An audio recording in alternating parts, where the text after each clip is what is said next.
Assalamualaikum warahmatullahi wabarakatuh. Selamat datang di channel Bu Guru Berbagi.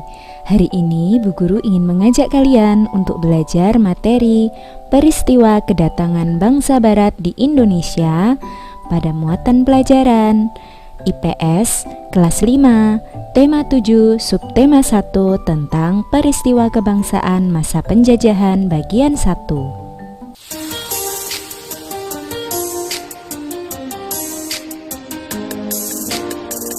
Mulai akhir abad ke-15, bangsa barat atau bangsa Eropa berusaha melakukan penjelajahan samudra.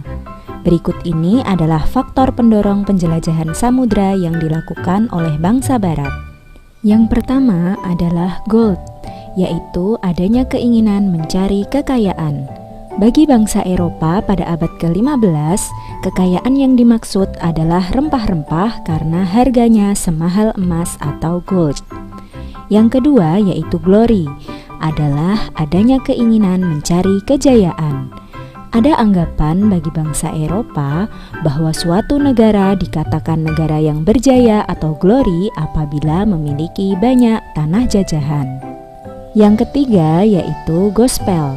Gospel yaitu adanya misi khusus bagi bangsa Eropa untuk menyebarkan agama atau gospel kepada penduduk daerah yang dikuasainya.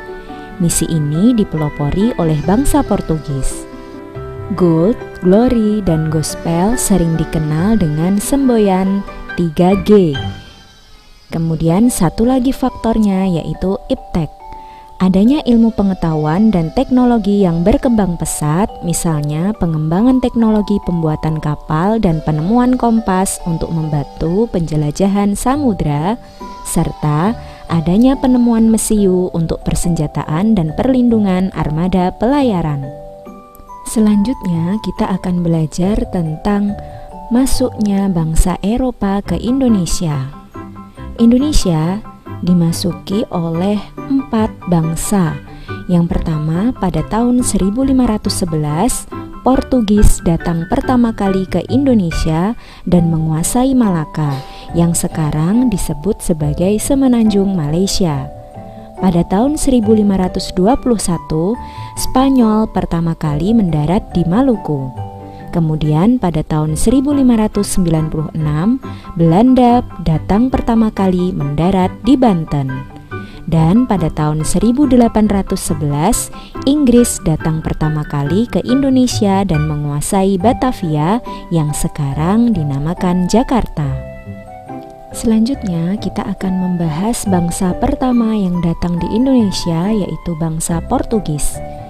Kedatangan bangsa Portugis pada tahun 1511 dipimpin oleh Alfonso de Albuquerque, menguasai Malaka yang sekarang disebut sebagai Semenanjung Malaysia. Lalu Portugis berlayar ke Ternate, Maluku.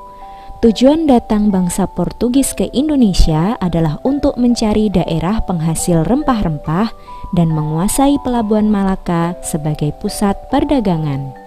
Peristiwa penting yang terjadi ketika bangsa Portugis ada di Indonesia adalah pada tahun 1511 Malaka jatuh ke tangan Portugis. Kemudian pada tahun 1522 Portugis membentuk aliansi dengan kerajaan Ternate melalui pendirian benteng di wilayah Ternate.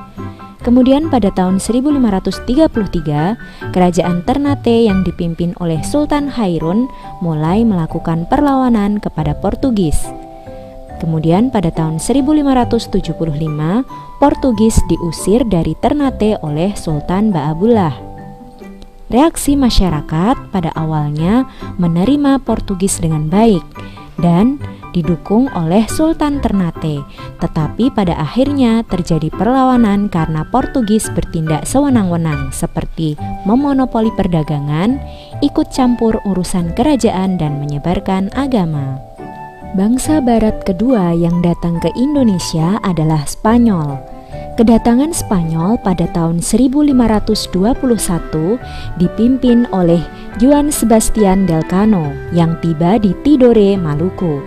Tujuan datang bangsa Spanyol di Indonesia sama seperti bangsa Portugis, yaitu untuk mencari daerah penghasil rempah-rempah dan juga menyebarkan agama dengan strategi misionaris.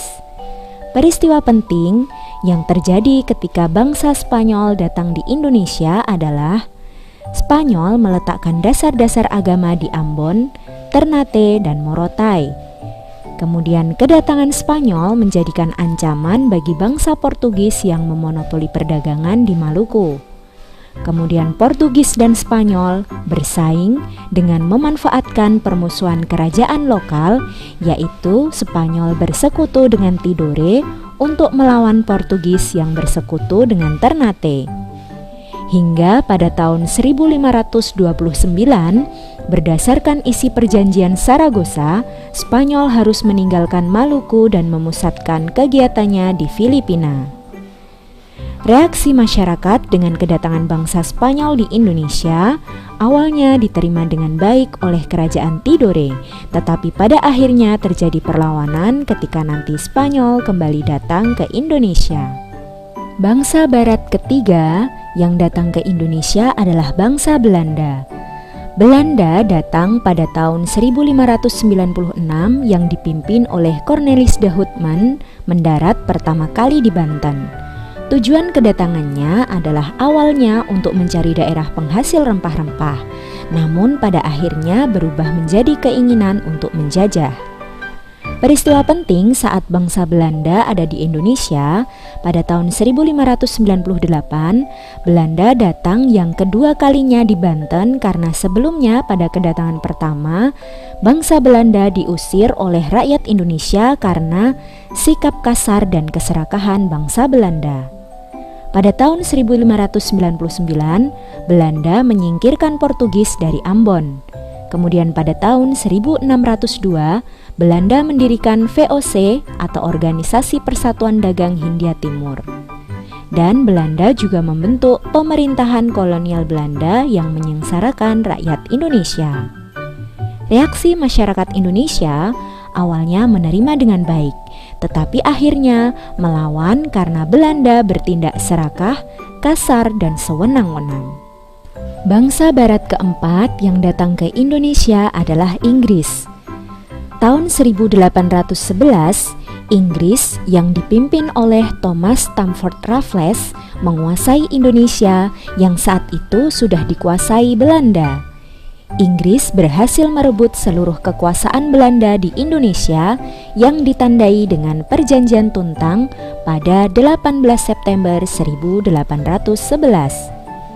Tujuan datang bangsa Inggris ke Indonesia adalah untuk mencari daerah penghasil rempah-rempah. Peristiwa penting yang ada ketika bangsa Inggris di Indonesia adalah: pertama, Raffles membuat sejumlah kebijakan dan memberikan kesempatan rakyat Indonesia untuk melakukan perdagangan bebas, meskipun Inggris juga menindas rakyat Indonesia. Pada tahun 1814, Belanda dan Inggris melakukan perundingan damai, yaitu Konvensi London, dan salah satunya menyatakan bahwa wilayah Indonesia harus dikembalikan sebagai jajahan Belanda. Selanjutnya, pada tahun 1816, kekuasaan Inggris di Indonesia berakhir dan Raffles pindah ke Singapura. Reaksi masyarakat Indonesia ketika bangsa Inggris datang awalnya menerima dengan baik, tetapi juga berakhir dengan perlawanan karena bangsa Inggris juga menindas rakyat Indonesia. Sekian penjelasan dari Bu Guru Berbagi. Terima kasih telah menyimak video ini dengan baik. Jangan lupa tinggalkan jejak positif dengan like, comment, share, and subscribe. Wassalamualaikum warahmatullahi wabarakatuh. Sampai jumpa pada video-video berikutnya.